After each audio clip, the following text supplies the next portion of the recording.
Hola, muy buenas tardes a todos. Mi nombre es Fausto y el día de hoy les voy a hablar del reflujo gastroesofágico en pediatría.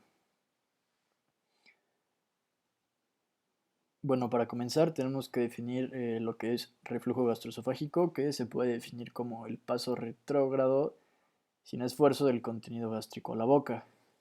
Mayormente va a ser postpandreal y va a ser una preocupación habitualmente de los padres. Pues únicamente el reflujo se define como esto, como el paso retrógrado sin esfuerzo del contenido gástrico a la boca. ¿Por qué? Porque lo tenemos que diferenciar con el reflujo fisiológico y la enfermedad por reflujo gastroesofágico o ERGE, que van a ser dos cosas diferentes. Bueno, hablando del reflujo fisiológico, podemos decir que va a ocurrir normalmente en cualquier individuo sano de forma esporádica, o sea, es algo normal. En los niños se va a deber a una inmadurez cardioyatal fisiológica, donde va a tener una edad máxima de expresión en el primer y cuarto mes de edad. Se va a resolver espontáneamente entre los meses 12 y 18 de edad.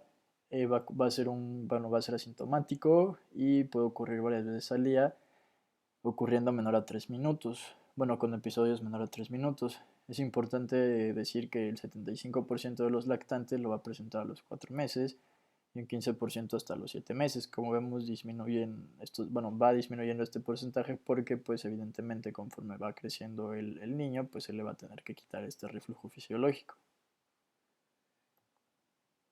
Bueno, y hablando ahora de la enfermedad por reflujo gastroesofágico, se va a definir como tal este reflujo, bueno, como tal cuando el reflujo aumenta de frecuencia e intensidad que va a superar la mucosa esofágica. Va a causar síntomas que pueden ser síntomas típicos o síntomas atípicos. Va a tener repercusiones clínicas y va a tener, bueno, puede llegar a causar complicaciones como esofagitis o estenosis, que van a ser complicaciones poco frecuentes, pero que hay que tenerlas en cuenta. Bueno, también hay que saber que la prevalencia en pacientes pediátricos es de 8%, como vemos no es tan alta. Y si persiste este reflujo en edad preescolar o en niños o se manifiesta en niños más grandes, se podría decir que un poco más grave porque va a tener episodios de mejoría y recaída y hasta un 50% de estos niños a tener bueno, persiste este reflujo en edad adulta. Entonces por eso también es importante diagnosticarlo y tratarlo a tiempo. Bueno, hablando de los factores favorecedores, uno de los tres más importantes que podemos mencionar es la dieta líquida, la posición horizontal del bebé y las tomas frecuentes con volumen grande. Bueno, en cuanto a su fisiopatología, podemos decir que todo se va a deber a un sistema antirreflujo ineficaz y va a ser ineficaz por la inmadurez de este sistema. O sea, es decir, en los recién nacidos, en los bebés, este sistema antirreflujo va a ser inmaduro y por lo tanto va a ser ineficaz. Empezando con las relajaciones transitorias del esfínter esofágico inferior, que va a ser el mecanismo más común en los neonatos. La barrera anatómica antirreflujo, que va a estar conformada por el diafragma, el esfínter esofágico inferior y el ligamento frenoesofágico, igual va a estar inmaduro. La peristalsis esofágica va a ser una peristalsis no propulsiva y débil, por lo tanto va a tener una inadecuada aclaración esofágica. Y la anatomía del esófago en los niños va a ser un esófago más corto y más ancho. Al igual a tener un vaciamiento gástrico enlentecido. Vamos a tener alteración de la reparación del epitelio esofágico. Y podemos llegar a tener una disminución de los reflejos neurológicos protectores, que como tal esto se pudiera llegar a manifestar más en los niños con parálisis cerebral infantil, que pueden tener más episodios de reflujo, más síntomas extraesofágicos y más neumonías de repetición. Bueno, hablando de los síntomas, pues se va a dividir en síntomas típicos y síntomas atípicos o digestivos y extradigestivos. Entre los síntomas típicos podemos tener las regurgitaciones, vómitos, rechazo al alimento o anorexia, pérdida o escasa ganancia ponderal, irritabilidad, rumiación, acidez, pirosis. dolor torácico, hematemesis, disfagia. Y entre los síntomas atípicos podemos tener sibilancias, estridor, tos persistente nocturna, estridor matutino, neumonías aspirativas, pausas apneas. También podemos presentar episodios aparentemente letales o mortales, que es el EAL, alteración del esmalte dentario, y también podemos tener el síndrome de Sandifer, que como tal este síndrome va a ser un síndrome neuroconductual que se va a caracterizar por una hiperextensión del cuello, cabeza y tronco después o durante cuando le des alimento al niño. Y esto se va a calmar durante el sueño. Y bueno, como tal, el rechazo del alimento, anorexia y la tos van a ser los síntomas más como comunes en estos niños y es lo que nos pudiera llegar a hacer sospechar. Porque como tal no existe ningún síntoma específico de esto que tú digas es enfermedad por reflujo. Bueno, vamos a tener dos grupos de pacientes. El primero es el regurgitador feliz, que va a tener regurgitaciones frecuentes sin otros síntomas y sin repercusiones clínicas. El segundo es el no feliz, que ya va a tener como tal síntomas que van a deteriorar su estado de salud o su calidad de vida.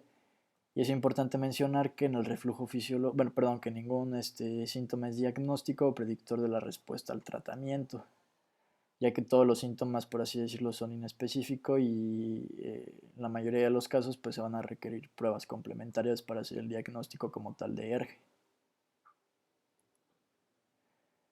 Bueno, hablando de los diagnósticos diferenciales, aquí podemos ver una tabla donde pueden ser miles de diagnósticos diferenciales, como estenosis pilórica, membrana antral, cuerpo extraño, una hernia, acalasia, úlcera péptica, esofagitis eosinofílica, enfermedad inflamatoria intestinal, pancreatitis, hasta una apendicitis, hematoma subdural, hidrocefalia, malformación de Chiari, que como tal es cuando el cerebelo se mete en el canal raquídeo. Puede igual ser infeccioso, causas metabólicas, renales, tóxicas por plomo hierro, hipervitaminosis, cardíacas, una insuficiencia cardíaca congestiva y otros como el síndrome de Munchausen, que es cuando el propio padre le va a causar la enfermedad al niño, o sea, hace que el niño se enferme. El abuso, vómitos autoinducidos, síndrome de vómitos cíclicos, como vemos pueden ser miles de diagnósticos diferenciales.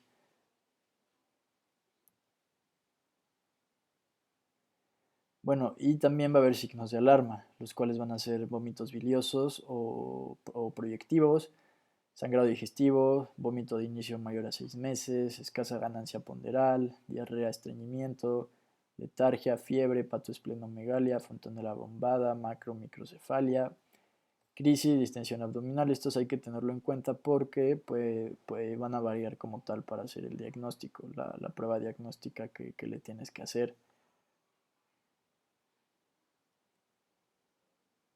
Bueno, y entrando al diagnóstico, el diagnóstico se va a basar en dos pilares fundamentales, que es la historia clínica y las pruebas complementarias.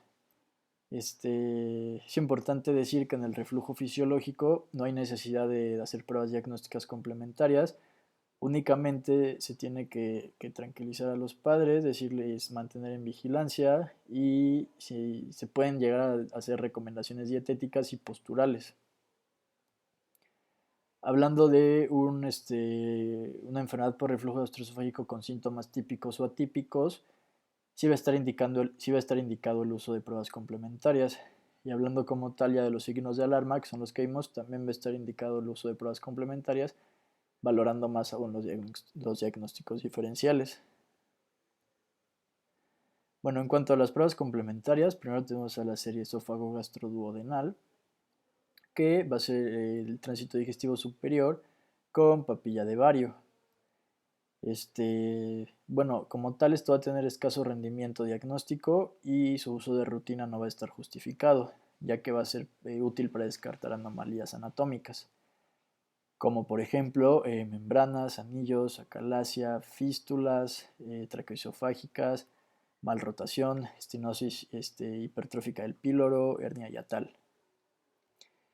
Y puede llegar a tener muchos falsos positivos o falsos negativos, ya que puede detectar reflujos como tal no patológicos y los falsos negativos por la escasa duración del estudio. Entonces, como tal, su uso no está justificado de rutina.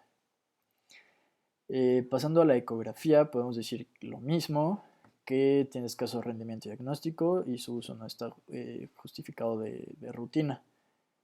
Al igual, bueno, va a detectar el reflujo gastroesofágico como un patrón de ecos brillantes, llenando el esfínter esofágico inferior en la unión esófago-gástrica.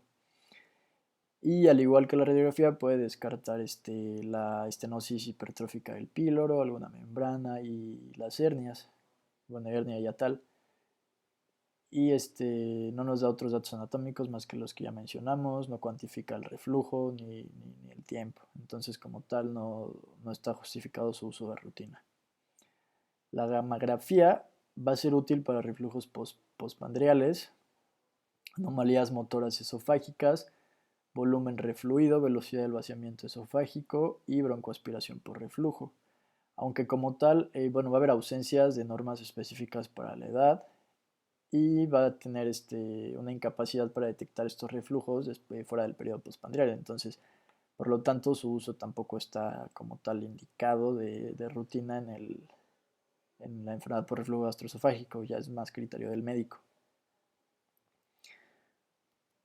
Bueno, y se va a hacer con la introducción de tecnesio 99 en alimento.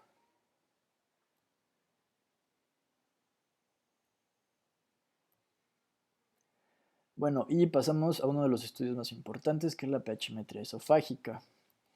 La pHmetría esofágica como tal va a ser la monitorización continua del pH esofágico intraluminal por 24 horas. Va a medir únicamente la frecuencia y la duración de los episodios del reflujo esofágico ácido. Esto es muy importante, frecuencia y duración solo del reflujo ácido. Como tal, la pHmetría, como podemos ver en la imagen, se va a utilizar un monitor tipo Holter, que va a ir conectado a un electrodo en la piel, que puede ser de cristal, y va a tener también conectado un catéter que se va a introducir, y este catéter es el que va a medir ya como tal el pH, la frecuencia y la duración de los episodios de reflujo, pero únicamente va a medir pH ácido. Bueno, los resultados van a variar dependiendo de la frecuencia de la alimentación, la acidez gástrica, las características de los alimentos, la posición del paciente, el tiempo dormido y la duración de la monitorización. Y días previos, pues no debes dar. Estas son con medidas generales. Grasa, chocolate, alcohol, adrenérgicos, dopamina. Y retirar la medicación si tiene medicación antirreflujo 48 horas antes. O los IBP con más tiempo de retirarlos antes de 72 a 96 horas. Como ya mencioné, no va a medir reflujos con pH mayor a 4, es decir, solo mide reflujo ácido y no va a valorar como tal el volumen refluido al esófago. Tampoco va a detectar complicaciones como tal. O sea, mide la frecuencia y la duración, pero no el volumen. Ni tampoco un reflujo un reflujo con un pH mayor a 4. Esta pHmetría va a estar indicada en síntomas sugestivos de reflujo cuando la evolución no es favorable a pesar de instaurar el tratamiento correcto, establecer la relación entre el reflujo y los síntomas extradigestivos y va a ser para el control de la eficacia al tratamiento. Bueno, también va a estar indicada en ciertas como, por ejemplo, en lactantes con pausas de apnea durante el sueño y la larga evolución, en episodios aparentemente amenazadores para la vida, en asma refractario al tratamiento. Aquí en asma podemos hacer hincapié que como tal no lo han establecido bien, pero mencionaba que el asma puede ser como causa o consecuencia del reflujo. Entonces esta pHmetría pudiera llegar a mostrar una relación del asma y el reflujo en el paciente. Otros síntomas respiratorios como tos crónica, neumonía recurrente y aspiraciones pulmonares. Esto de la tos crónica y la neumonía recurrente es importante porque se puede relacionar mucho a reflujo. Patologías otorrinolaringológicas como estridor laríngeo, laringitis, sinusitis, control del tratamiento médico, como ya mencionamos, y control pre y postquirúrgico. Y como tal en la interpretación, este control del tratamiento médico puede ser de mala evolución o de buena evolución.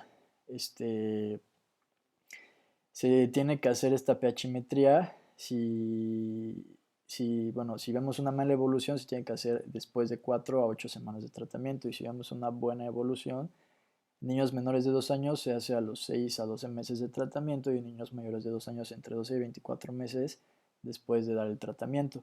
Y como tal, la interpretación, tenía varios parámetros, pero mencionaba que el más importante era el índice de reflujo, el IR, que va a reflejar el porcentaje de tiempo que el ácido permanece en el esófago acumuladamente. Como tal, esto lo puede dividir en leve, moderado y severo, pero no es de mucha importancia. Leve menor a 10%, moderado de 10 a 20% y severo el IR mayor a 20%. Bueno, hablando de la endoscopia va a ser endoscopia con toma de biopsias múltiples y se va a indicar en un ERGE comprobado por pHimetría para descartar esofagitis, es decir, para descartar complicación cuando se comprobó el ERGE por pHimetría, o como primera prueba diagnóstica cuando es un ERGE complicado, que ya lo vimos, los síntomas de alarma, hematemesis, dolor retroesternal, también el esófago de Barrett y cuando llegara a haber alguna atresia. Es importante mencionar también que de un 30 a un 50% de pacientes con ERGE tiene una mucosa normal, entonces igual esto está como que en controversia porque es una prueba incómoda para el paciente y más si es pediátrico, es invasiva, ya que hasta un 50% puede tener esta mucosa normal porque como ya mencionamos, las complicaciones no son tan frecuentes. Bueno, y la impedancia eléctrica múltiple intraluminal. Se podría decir que para hacer el diagnóstico de los síntomas típicos y atípicos, la pHimetría más la impedancia eléctrica múltiple intraluminal son estos dos estudios, y ya cuando es grave ya la haces directamente la endoscopia. Esta va a detectar movimientos del contenido sólido, líquido, gaseoso en el interior del esófago. Como vemos, también se va a introducir un catéter que puede llegar a tener hasta 6 canales de impedancia, que es lo que va a medir, y 2 canales de pH.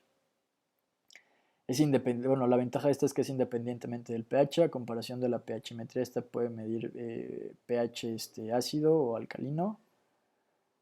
Se va a colocar la sonda por vía nasal hasta llegar al esófago, al esfínter esofágico inferior, y va a tener los anillos de impedancia 6, que puede incluir, como ya mencioné, de 1 a 2 canales de pH. Cuando el esófago está vacío, la impedancia es elevada, mientras que el paso de un bolo disminuye la impedancia y el paso del aire la aumenta. Y aquí hay una tabla donde se puede comparar la pHimetría con la impedancia, donde por ejemplo, como ya mencioné, los dos van a medir el ácido, el no ácido solo lo mide la impedancia, el reflujo de gas solo la impedancia, los niveles, y el R postpandreal, que la pHimetría no lo mide y la impedancia sí lo puede llegar a medir, al igual que el aclaramiento de bolo. Entonces se puede decir que es como un estudio más completo, pero pues los dos se tienen que hacer de rutina, la pHimetría y la impedancia. Pasando al tratamiento, lo primero que tenemos que hacer es decirle a los padres si tienen un reflujo fisiológico, que tranquilizar a los padres que es un proceso benigno y que tiene una resolución espontánea, que es el regurgitador feliz. Y el tratamiento solo se va a instaurar cuando el ERGE va a tener síntomas o produzca complicaciones. Como tal, los objetivos es mejorar la sintomatología, evitar las complicaciones, curación de las lesiones y reducir el uso de recursos sanitarios. Y como tal, el tratamiento se va a basar en 4 pilares, que el primero van a ser las medidas dietéticas, después pasamos a las medidas posturales, después pasamos a las medidas farmacológicas y por último el tratamiento quirúrgico. Las medidas dietéticas como tal, tenemos que tener en cuenta que como tal se le tiene que decir a los padres que se tienen que evitar las transgresiones dietéticas. es decir, evitar los volúmenes inadecuados y se puede llegar a aumentar el número de tomas al día, aunque esto también va a depender mucho del bebé. Al igual, si tiene alergia a la proteína de leche de vaca, se le pueden dar fórmulas hidrolizadas, como ya vimos en la clase, la fórmula de Alfaré. Y en niños más grandes o en adolescentes se tiene que prohibir las grasas, el picante, los refrescos, el chocolate, el café, tomate, alcohol, tabaco, cítricos y menta. Todo esto se tiene que prohibir en niños más grandes y adolescentes. Bueno, igual en los niños más grandes y adolescentes se tiene que instaurar ejercicio para bajar de peso y normalmente recomiendan dormir en una posición de cúbito lateral izquierdo con un poco de elevación, pero esto de la elevación solo es en adolescentes y niños más grandes. La elevación no está recomendada en los niños más pequeños y en los neonatos. Y bueno, como tal, se puede igual dar la fórmula antirreflujo, la de NAN, que igual ya vimos, pero esta está en mucha controversia. ¿Por qué? Porque una bibliografía mencionaba que si es un reflujo muy severo, puede aumentar hasta los síntomas de este reflujo, porque enlentece el aclaramiento esofágico. Al igual es importante mencionar que este tipo de fórmulas no va a como tal a reducir el índice de reflujos ácidos, o sea, no va como que a reducir la acidez del reflujo, pero sí puede llegar a reducir el número de regurgitaciones, entonces como tal a ella depende del criterio médico. Y también es importante mencionar que no se debe dar como único tratamiento, es decir, no le debes, o sea, con la fórmula no va a mejorar al 100% el bebé, sino le tienes que dar las medidas posturales, todas las medidas dietéticas, a lo mejor y necesita el tratamiento farmacológico e instaurar también la fórmula antirreflujo, pero como tal no se debe dar como medida única. Bueno, hablando de las medidas posturales, lo primero que tenemos que decir es que en recién nacidos y lactantes, en la primera hora postpandreal se va a colocar en decúbito derecho para favorecer el vaciamiento gástrico y posterior a esta hora se va a colocar en decúbito izquierdo, completamente en decúbito sin elevar nada. Y hay controversia como ya mencioné, con la posición elevada, ya que o plana completamente, claro, no en decúbito lateral. ¿Por qué? Porque se ha llegado a asociar a la muerte súbita del lactante, la posición elevada, entonces como tal pues no lo va a favorecer en nada. Bueno, y en cuanto a las medidas farmacológicas, el tratamiento de primera línea y de elección van a ser los inhibidores de la bomba de protones. ¿Por qué? Porque superan a los inhibidores de H2, a la ranitidina. El IVP se tiene que dar media hora antes de las comidas, la dosis la vamos a mencionar hasta el final. Y el omeprazol ha demostrado ser el tratamiento a largo plazo por su eficacia y seguridad superior a la ranitidina, ya que la ranitidina puede tener más efectos adversos, mareo, cefalea, al igual se ha asociado a infecciones respiratorias y disminuir la contractilidad cardíaca. Al igual el omeprazol no va a tener taquifilaxia como la ranitidina.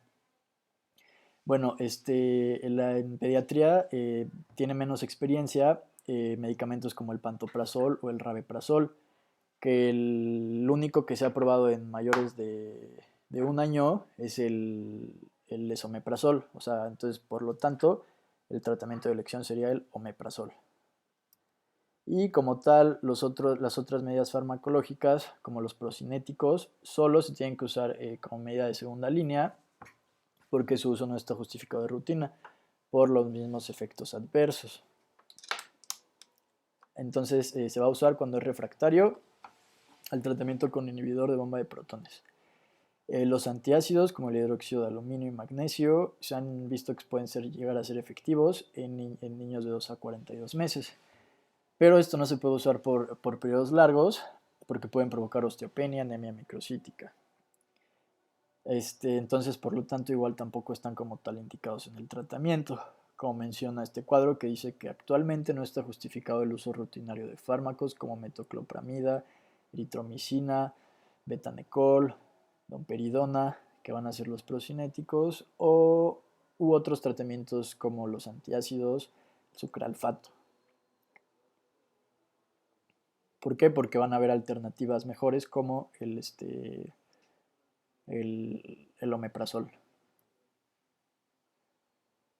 Bueno, y como tal aquí hay una tabla donde se mencionan como tal condiciones específicas. Por ejemplo, una esofagitis se tiene que dar el inhibidor por 3 meses y endoscopia de control en el esófago de Barrett. También antes de biopsiar se tiene que tratar con inhibidor por 12 semanas. En la calasia va a tener un riesgo aumentado de enfermedad por reflujo gastroesofágico, que se va a precisar un seguimiento endoscópico y tratamiento con IVP más cirugía. Por ejemplo, en un neurológico con parálisis cerebral infantil, el ERG puede ser multifactorial, de difícil como tal diagnóstico, y el tratamiento pues va a ser lo que ya mencionamos, las medidas higiénicas más IVP. Y en caso de que sea algo de alto riesgo, pues ya se le va a hacer la cirugía. Pero como vamos a ver adelante, la cirugía va a tener más complicaciones y más riesgo en pacientes con enfermedades neurológicas. Al igual las neumonías recurrentes, como tal la pHimetría, la impedancia no va a definir una relación causal con esto, con el reflujo. Y ya, bueno, sería como que lo más importante. Por ejemplo, bueno, igual un niño irritable, solo si se sospecha de ERGE o si no se encuentra otra explicación, se puede hacer la pHimetría de la impedancia. Que solo esté irritable, pues no tiene como tal tanta sintomatología. Y 2 semanas de tratamiento empírico. Bueno, y en cuanto al manejo quirúrgico, bueno, es importante mencionar que se va a hacer este manejo quirúrgico cuando no va a tener control de los síntomas con el tratamiento farmacológico ya establecido, una necesidad de medicación permanente, síntomas respiratorios graves, esófago de Barrett y ERGE y retraso mental severo, como ya vimos. El de elección va a ser la funduplicatura de Nissen, que como tal va a tener, bueno, que ya la conocemos todos, que va a tener efectos secundarios de dificultad para vomitar y eructar, va a tener el síndrome de gas-blood y el de dumping, que como tal el primero va a ser una distensión gástrica tras la funduplicatura, que igual te va a causar defectos para eructar y vomitar, al igual una saciedad temprana, y el de dumping, que va a ser como tal el vaciamiento rápido después de una cirugía. Y en la afección neurológica y acalasia también va a tener doble de riesgo de complicaciones y van a tener mayor riesgo de fallo al tratamiento. Y como tal se han desarrollado nuevos métodos endoscópicos. Bueno, se están desarrollando como tal en pacientes pediátricos, como técnicas quirúrgicas de gastroplastia endoluminal, radiofrecuencia, inyección de polímeros y prótesis expandible de hidrogel.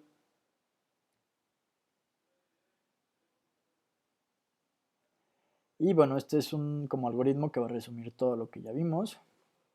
Primero, si es un reflujo fisiológico, van a ser únicamente medidas higiénico-dietéticas. No se van a hacer exploraciones complementarias y se va a dar un periodo de 18 meses. Si no tiene una resolución a los 18 meses, que la mayoría de los pacientes va a tener una resolución muy buena, o sea, un pronóstico muy bueno, se va a valorar remitir al gastroenterólogo pediátrico. Y como tal, bueno, vamos a tener el reflujo con los síntomas típicos, el reflujo, bueno, la enfermedad ya como tal complicada y el reflujo con los síntomas atípicos. O sea, y en esto va a depender mucho las pruebas complementarias. Como tal mencionaba que en estos tres, si ya tienes una alta sospecha de reflujo, puedes dar antes un tratamiento empírico con inhibidores de la bomba de protones de 1 a 2 miligramos por kilogramo al día, 2 dosis por 2 o 3 semanas, únicamente por este tiempo.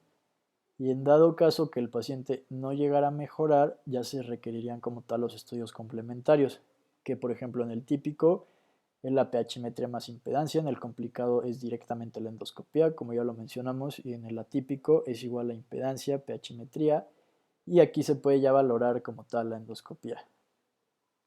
Y una vez hechos estos estudios y ya confirmado el diagnóstico de enfermedad por reflujo gastroesofágico, se van a instaurar como tal medidas higiénico-dietéticas estrictas y aquí ya se va a dar el inhibidor de bomba de protones, la misma dosis, 1 a 2 miligramos por kilogramo día, pero aquí ya va a ser mínimo de 2 a 3 meses, ya va a aumentar muchísimo la duración y en dado caso que el paciente si no mejora, ya va a ser como tal manejo quirúrgico. Y bueno, ya que por ejemplo el fisiológico si no mejora, se valora con el gastroenterólogo pediátrico para realizarle los estudios y como tal ver ahí ya lo que tiene. Y bueno, eso sería todo. Esta es la bibliografía. Muchas gracias a todos.